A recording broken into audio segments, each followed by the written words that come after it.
Welcome back, everybody. I hope you're all excellent. Today on What's That Riff, we're going to take a look at the chorus riff for the Ragdoll song Break You.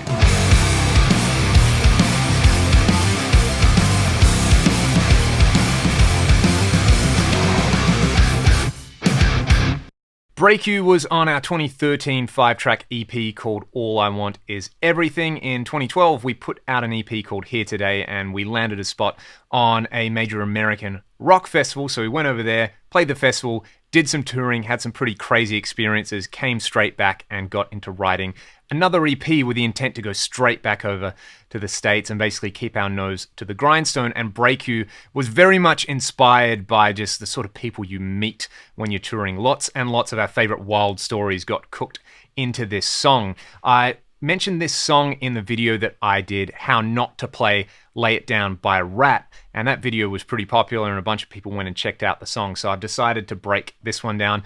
It's never left our live set, funnily enough. I always put this song right in the middle of our live set whenever I'd write a set list. It's kind of like, okay, what are we going to play? Well, I know Break You is going to be in the middle because it's super fun to play and it just goes over really, really well. It's pretty challenging as well, so it kind of needs to be either in the middle or at the end of the set. Otherwise, I'm just not kind of limber enough to play it. I'm in drop C sharp tuning, so the same as drop D, just tune every string down a further half step. I'm playing my Les Paul at the moment with some Martin A. Smith pickups, and yes, the toggle switch is upside down. It's because I'm a moron and I don't know how to wire stuff properly. So it's upside down and I haven't bothered to change it. Before we get into it, this is the part that I'm talking about. I would love to break your heart in two.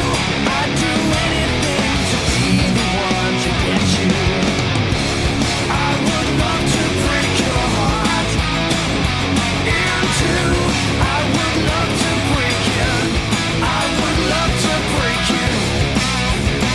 The whole inspiration for this was to try to boil together two of my favorite styles of riffing, kind of 80s style dyad-based riffing.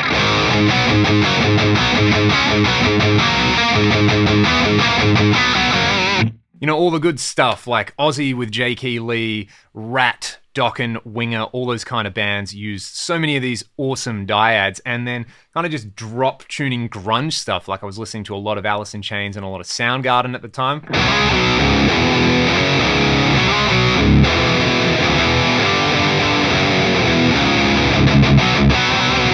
So what I wanted to do was to take a pretty stock chord progression and kind of embellish it with some dyads. The first little riff we're going to learn actually occurs each repeat of the chorus. I think of it as like part A and then another part. So there's 4 different little parts and they all start the same way. This is how they start.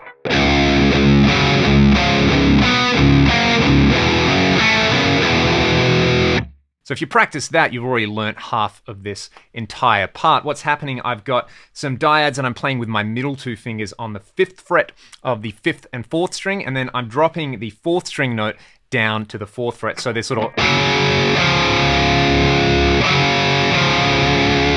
Theory-wise, you can think of that as a 4th and a major 3rd. I then repeat that on the 4th and the 3rd strings.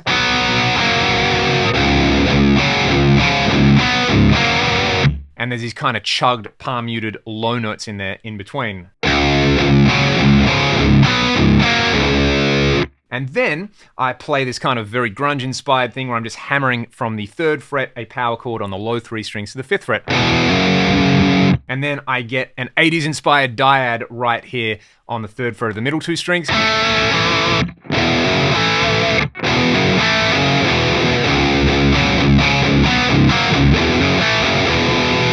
So you can practice that little part, and like I said, you now know the little A section for each individual little riff. What happens next is I go and play a drop C sharp power chord at the 8th fret. And then I'm grabbing little dyads on the 10th and 9th fret, this same kind of pattern again.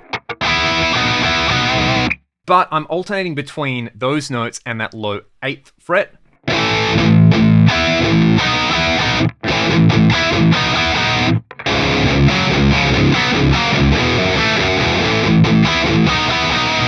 And here's the really cool part, I think. In order to get the 10th fret power chord here, I play it over the top with my thumb. So I get, so that I can access the same little dyads And then this very lay it down inspired little triad here where I'm playing 10, 10 on the middle two strings, and then it's 11 on the second string down to 10 on the, what is that? The second string again. So, you know, the kind of unchained lay it down sort of thing. Very, very cool. Almost kind of like a Keith Richards thing as well, but totally mutilated and twisted. So. And it's pretty tricky to get your thumb doing the right thing there. You can hear I'm flubbing a bunch of those notes at the moment. All right, so this is the first little riff played at 70% and then at full speed.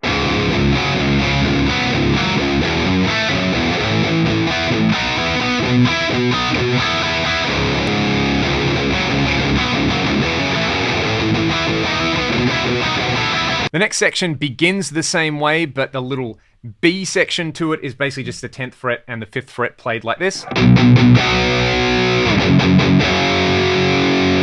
Of course, I'm talking about the 10th fret on the low 3 strings and the 5th fret on the low 3 strings. So that part's pretty straightforward.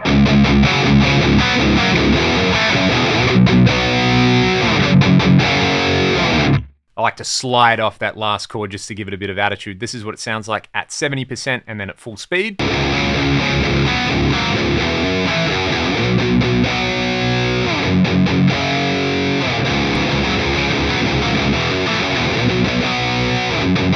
Section is almost identical to the first section. We're just going to transpose all the action that happened around the 10th fret in the first section and move it down to the 5th fret.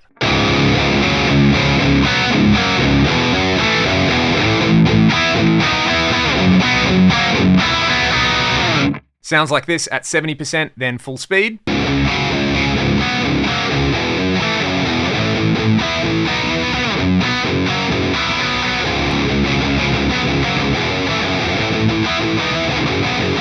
Practice all of these parts, you're lucky, because the fourth part is exactly the same as the first part.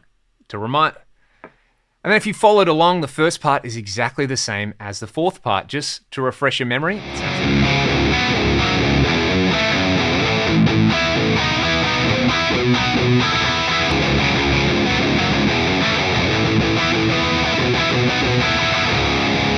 That is how you play the chorus for Break You. It's one of my favorite parts to play live, and thank you to all of you who suggested this song for this series. If you've got another Ragdoll song you would like me to break down for the next installment of What's That Riff, please let me know in the comments. If anything, I hope this particular lesson serves as a good insight into how you can combine seemingly disparate influences into your own style. You know, there is the 80s style dyad stuff, there's the more modern drop D stuff in there, there's even some kind of Hendrix influence in there with using the thumb over the top. I probably didn't focus on that too much, but it's something that I do a lot, and I really like the way that using your thumb lets you kind of free up the rest of the fretboard to play some dyads. You can play power chords with your thumb, make use of the advantages of drop tunings, and then play dyads, which sound awesome in my opinion, and they don't necessarily have to sound super dated and 80s.